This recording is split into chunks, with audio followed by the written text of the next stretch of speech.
Let's say we were asked to find the area of this figure here. Our instinct might be to jump right in and start subdividing and calculating areas, multiplying numbers and adding things up. Because if we're a high school student who's had Algebra 1 or Algebra 2, possibly even pre-calc, this may seem like a relatively straightforward problem. But in a testing situation, it's very easy to make small mistakes, to miss things, and it's really important that no matter what the difficulty of the problem, we still go through the steps. This is an excellent example of how to break down a problem and how to work through a problem from the beginning to the end. So it's really important that we remember our steps. And the first step always is to just make sure that we fully understand what the problem is asking us to do. And in this case, we need to calculate the area. So I'm going to stop and pause for half a second and remind myself, area, two-dimensional. Sure, I know area of rectangles and area of triangles. I'll recall those formulas later when I need them, but I understand what it wants me to do. It wants me to calculate the area of this entire figure, not a portion of this figure. There's no subdivision here where I'm only looking at a portion. It wants me to calculate the area of the entire figure. Seems like a really straightforward question, but oftentimes mistakes can be made just simply by going too quickly through the understanding the problem phase. So I just want to make sure that I pause and take a moment to understand what the question's asking. The second step is to create a plan. And the mistake that we often make here is that we start to do our calculations in the planning phase. We get really excited by the fact that we know what math we're going to do. We know that we're going to calculate area of rectangles and area of triangles, and we start jumping in and doing the multiplication. But it's really important that we take a minute to actually create a comprehensive plan. Because if we start doing computation here, we may lose sight of all the different pieces of the plan that need to come together, and we may forget a step. This is an excellent step to use what I like to call my math glitch. This is a fantastic combination of mathematical notation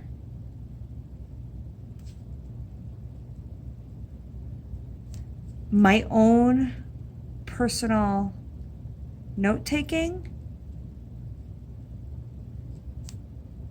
and just kind of work through what my plan is. So I'm going to take a look at this problem here. There are lots of different ways to subdivide this shape up, but the first thing that jumps out to me is that I think I'm going to break it up here. I could have broken it up here and that would have been just fine, but I'm personally choosing to break it up here. Okay, I'm going to call this rectangle 1. I love subscripts. Subscripts are a great way to transition from a personal note-taking method into mathematical notation.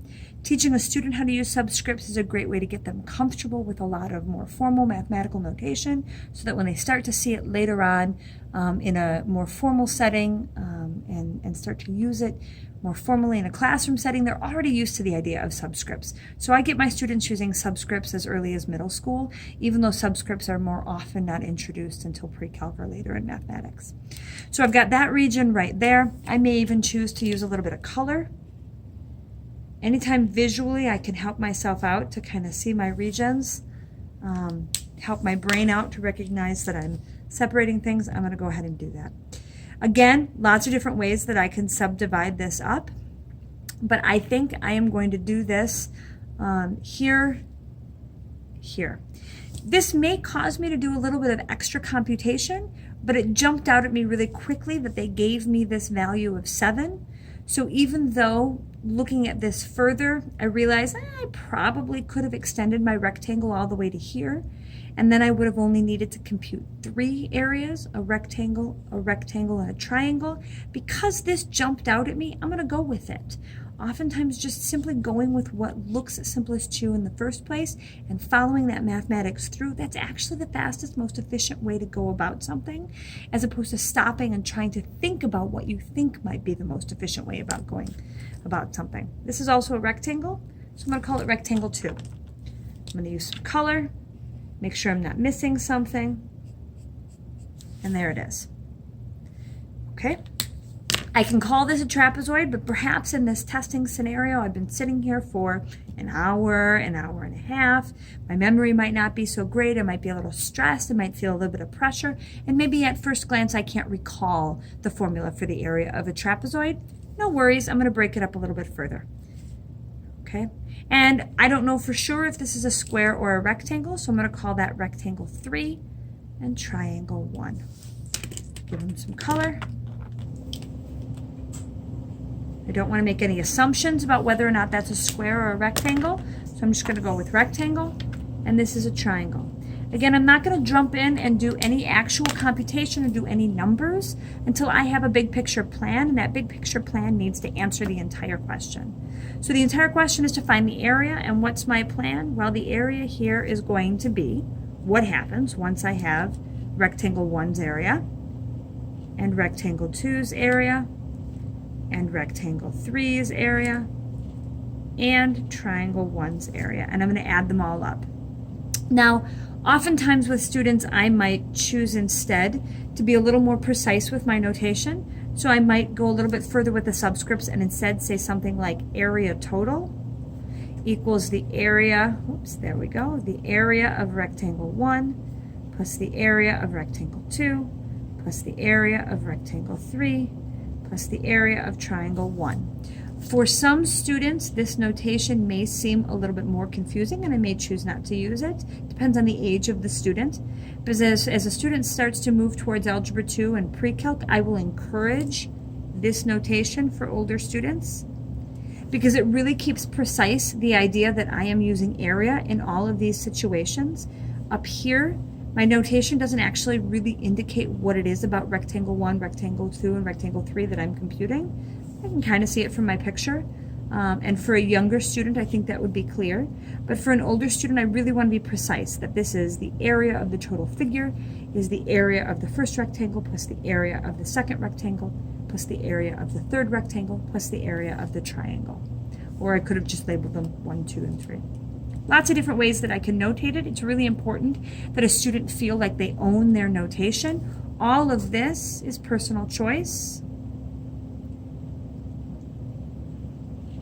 combined with a little bit of minimal math notation. And again, the math notation here just simply comes in the fact that I'm using A's for area, and I'm starting to use that subscript notation. The most important thing here is that we created a plan. We created a comprehensive plan that will get us a final answer when we're done. We didn't start just jumping in and doing this in pieces.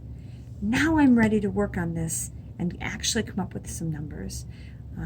The next thing is that it's really important that I enforce mathematical grammar here.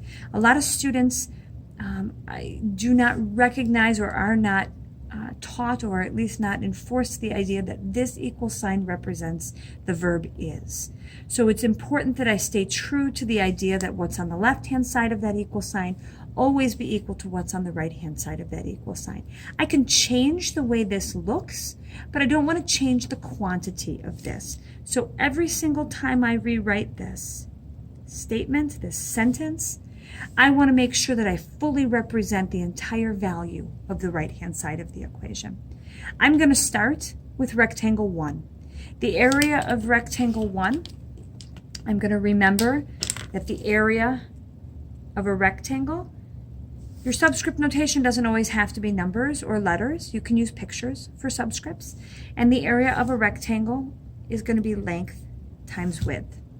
So when I take that bit of knowledge, which maybe I have to look up, I have to ask someone, or I remember it, when I take that bit of knowledge in conjunction with this rectangle, I have a length of 4 and a width of 3. I know that the area of rectangle 1 is 4 times 3. I can simply rewrite all of this here if I want to continue working on this. I want to make sure that I always represent the entire sentence. But at this point in time, since these two are also rectangles, I think I'm prepared to start putting some numbers in their place. This rectangle here, rectangle 2, is also going to be calculated using the same formula, length times width. And I don't need to do anything more with this picture. All the information that I need is already in the picture. My rectangle 2's length is absolutely going to be that same 2. Length and width depends on your point of view, but 2. And the width here is 7. I didn't need to do any computing. It was given to me right in the picture. So we've got a 7 and a 2. This represented the area of rectangle 1, and this represents the area of rectangle 2. Again, alternately, I can use a little bit of color to represent these and to help and reinforce the idea that everything is represented. Again, I don't want to stop there. Even if I don't intend to do any more math in this particular step of my work, I still don't want to stop, because I want to make sure that this entire expression equals the entire expression up above. So if I do want to stop doing math, I'm going to copy down what I have up above so that the sentence is complete. Although I think we can go a little bit further. Let's take a look at rectangle 3. Oh, rectangle 3 is missing some information. I'm not ready to write the values for rectangle 3's length and width, so I am going to pause now and simply fill this in and stop here. Now I'm going to take a moment. I know that what I need to be able to go forward is I need some information about rectangle 3. So I'm going to pause looking at my sentence. I don't want to pause looking at my sentence until I've completed writing it, but I have completed writing it. We finished off the sentence. The quantity here is the same as the quantity here. And now I can divert my eyes back up to the picture and start filling in what I need up here in the picture. All right, how are we going to get these values up here? Well, I know that this quantity here is 3 and this quantity here is 7. So from this point all the way to that point will be the 3 plus the 7, giving me a value of 10. But I also know that my total value here is 12. Now, I'm not just using my fingers for your benefit, watchers at home. I actually use my fingers when I do this work as well. By having my fingers in the work, it gives my eyes a little more focus. It gives my eyes a double check. I'm doing the math in my head. I'm thinking about the picture in my head. I'm looking at the picture. But by having my fingers here, it focuses my eyes on these numbers one more time and gives me just one more way of looking at the mathematics. Difference between 10 and 12 being 2. And I'm less likely to make a small mistake. So whether you were watching or not, I would probably still have my fingers here, my fingers here. I'd point to the 10, I'd point to the 12. I'd recognize that the difference between the 2 is 2. And then I would move over here and I'd place a 2. That's how I stay precise and make sure not to make small mistakes. Now let's take a look at the other dimension here on rectangle 3. I know that this entire length is 3. I know that this small length is 2. Oh, there we go. That small length is 2, and I can carry that all the way over. Again, I'm using things like dragging my pen across, holding my finger here. I'm letting both of my fingers guide my eyes, not just because I'm old, but because I want to be precise in what I do. And I want to make sure that my eyes don't jump somewhere else on the page, get distracted. There's a lot going on here. I want to make sure that I'm precise in what I do. I've got both dimensions of rectangle 3. I'm ready to calculate the area of rectangle 3. I'm not going to just come down and jot some notes here or write it off on the side. I'm going to rewrite my entire expression. I'm going to start from left to right, and I think I'm ready to simplify this as well. So this gives me a 12 in doing that multiplication. This gives me a 14 in doing that multiplication. I want to be careful about doing 2 steps at once, so I'm going to go ahead and actually write the 2 times 2. I know in my head that that's 4, but I want to make sure that I show my work and show where that comes from. This represents that area of rectangle 3, which we're denoting with the color yellow. And I'm not yet prepared to do the triangle, so I'm just going to, again, finish my sentence so that it's complete. Oops, sorry about that there. Finish my sentence so that it's complete by just using the notation. Okay, let's make sure we stay in frame. Now, as far as triangles are concerned, I'm going to come back up here and remember that the area of a triangle is 1/2 base times height. So let's take a look at this triangle. We can carry this 2 down to here. And then we have a full length of 3 with a rectangle 3 length of 2. giving that a length of 1. I have both pieces of information that I need to be ready to fill in the area of triangle 1 using the formula that I either looked up, asked for, or recalled on my own. So my area total is equal to, I'm going to go ahead and sum 12 plus 14 to give me 26.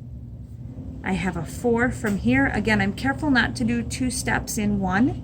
I don't want to make small mistakes, especially if this is a multiple choice test, where I may, only get points on this if I get the correct answer. And then for the area of triangle 1, I'm going to move my finger over to the formula, and I'm additionally going to have my other finger right here on the triangle. 1/2 a base of 2 and a height of 1. Let's make sure we stay in frame. I am complete in my sentence. I've represented everything all the way through. Now this is just algebra. I'm done with my plan. I'm done with my formulas. I'm now just going to complete my algebra. 26 plus 4 gives me 30. And then 1/2 times 2 is 1, times 1 again is 1. And I'm going to go ahead and complete this sentence across now instead of on a new line. My final answer here is 31. It is important that I give some sort of units, although no units were given here. So depending on the rigor of your teacher and your grader, you may choose to put units squared. This is an area question. So because this is an area question, I'm going to use units square for area answers. And then I am just going to really quick finish off because we've done such a nice job with showing where everything came from. I'm going to complete that right here. That is my final answer. Nice big check mark to show that I'm complete. Really probably should not be using check marks at these steps. You give a check mark or a box at the end to show that you've completed. I put those there as we were going, but check mark at the end of my work. So just to emphasize one more time, the point of this was not to show how to do an area problem. The point of this was instead to show that the importance of any word problem, multi-step problem, any problem that requires more than 2 steps, quite honestly, but especially a problem that requires some sort of a plan and requires you to recall formulas, you really want to make sure that you take time to understand the problem. And then this planning step is what we're trying to emphasize in this example. And that planning step, I think many students feel like they're supposed to go straight from understanding the problem to doing the math and using the formulas.